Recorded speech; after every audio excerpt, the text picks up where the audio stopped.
দরকার, তাই ক্রেতা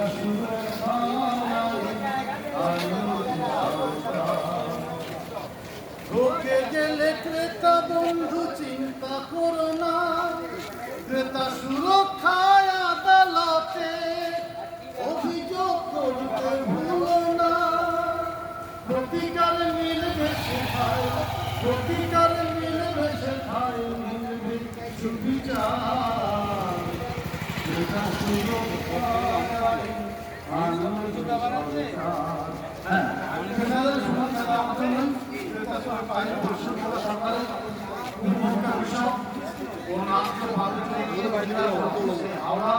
আঞ্চলিক অভিযোগ আপনাদের সামনে জিনিসপত্র কিনছে এবং কেনাকাটা করছে, ঘুরতে যাচ্ছে অথবা পরিষেবা, এই পরিষেবা কিন্তু আমি সমস্যা